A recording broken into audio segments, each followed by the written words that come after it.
কুমিল্লার গোমতী নদীর পানি বিপদসীমার নিচে নামায় শহর রক্ষা বাঁধ ভাঙার আতঙ্ক কেটে গেছে।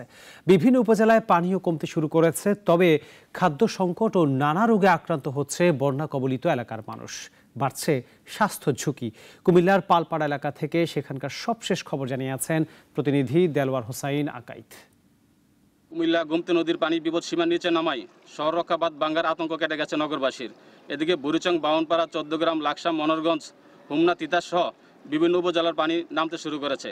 পানি কমার সাথে সাথে এই অঞ্চলের বন্যার ক্ষয়ক্ষতির পরিমাণ ও দুর্ভিক্ষের মাত্রা যেন বেড়েই চলেছে। খাদ্য সংকট ও চিকিৎসা সেবা সহ নানা কষ্টে দিন যাপন করছে বন্যা কবলিত এলাকার মানুষগুলো। এদিকে বন্যা কবলিত হয় জেলার 14টি উপজেলার বিভিন্ন ইউনিয়ন কমিটি সেন্টার, স্বাস্থ্য ক্লিনিক ও পরিবার কেন্দ্র সহ স্বাস্থ্যসেবা প্রতিষ্ঠানগুলো তলিয়ে যায়। এতে বন্ধ হয়ে যায় এসব প্রতিষ্ঠান। ফলে চিকিৎসা সেবা থেকে বঞ্চিত হচ্ছে প্রান্তিক এলাকার জনগণ। এদিকে জেলা স্বাস্থ্য বিভাগ জানিয়েছে 14টি উপজেলায় বন্যা কবলিত হওয়ার কারণে 96টি ইউনিয়ন কমিটি সেন্টার, 60টি সাব সেন্টার ও 17টি পরিবার কল্যাণ কেন্দ্র পানিতে তলিয়ে যায়, বন্ধ হয়ে যায় এসব প্রতিষ্ঠান। এদিকে জেলা সিভিল সার্জন নাসিম আক্তার আমাদের জানিয়েছেন, তিনি যেমনটি বলেছিলেন যে বন্যায় কবলিত হয়ে জেলার 118টি সরকারি স্বাস্থ্যসেবা প্রতিষ্ঠান বন্ধ হয়ে যায়।